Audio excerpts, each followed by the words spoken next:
Berěshith chapter 43.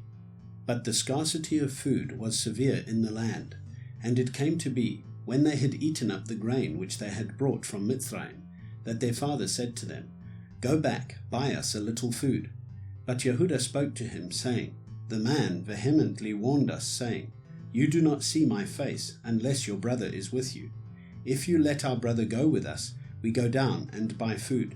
But if you do not let him go, we do not go down, because the man said to us, You do not see my face, unless your brother is with you.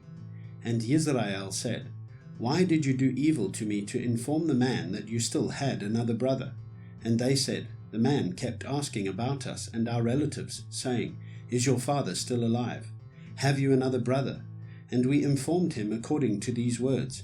How could we know that he would say, Bring your brother down?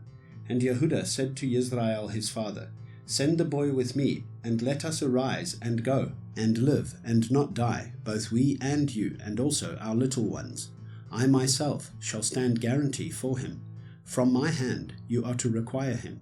If I do not bring him back to you and set him before you, then let me bear the blame forever.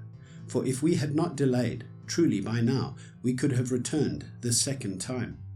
And their father Yisrael said to them, If so, then do this. Take some of the best fruit of the land in your vessels, and bring a present down for the man, a little balm and a little honey, spices and myrrh, nuts and almonds. And take double silver in your hand, and take back in your hand the silver that was returned in the mouth of your sacks. It could have been a mistake. And take your brother and arise, go back to the man, and El Shaddai give to you compassion before the man, so that he shall release your other brother and Binyamin. And I, if I am bereaved, I am bereaved. And the men took that present and Binyamin, and they took double the amount of silver in their hand, and arose and went down to Mitzrayim, and stood before Yosef. And Yosef saw Binyamin with them, and said to the one over his house, Bring the men home, and make a great slaughter, and prepare, for these men are to eat with me at noon. And the man did as Yosef said, and the man brought the men into Yosef's house. And the men were afraid, because they were brought into Yosef's house. And they said, It is because of the silver which was put back into our sacks the first time, that we are brought in, to throw himself upon us and fall upon us, to take us as slaves, our donkeys too. So they came near to the man over the house of Yosef, and spoke to him at the door of the house, and said, O my master, we indeed came down the first time to buy food, but it came to be, when we came to the lodging place, that we opened our sacks, and saw each man's silver in the mouth of his sack, our silver in its weight, and we have brought it back in our hand, and we have brought down other silver in our hands to buy food. We do not know who put our silver in our sacks. But he said, Peace be with you, do not be afraid. Your Elohim and the Elohim of your father has given you treasure in your sacks.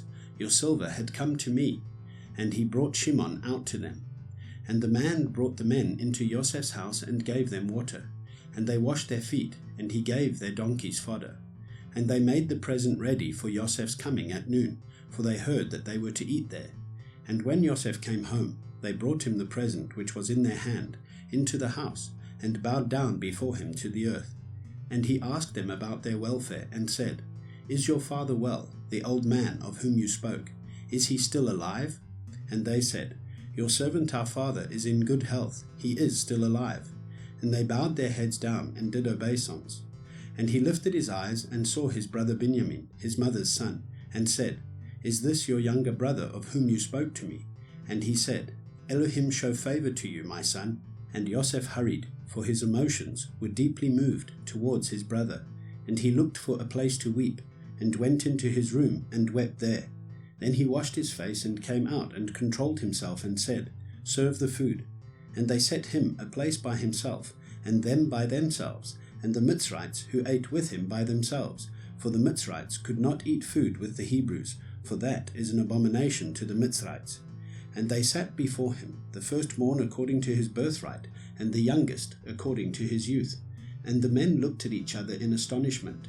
And he took portions to them from before him, but Binyamin's portion was 5 times as much as any of theirs. And they feasted, and they drank with him.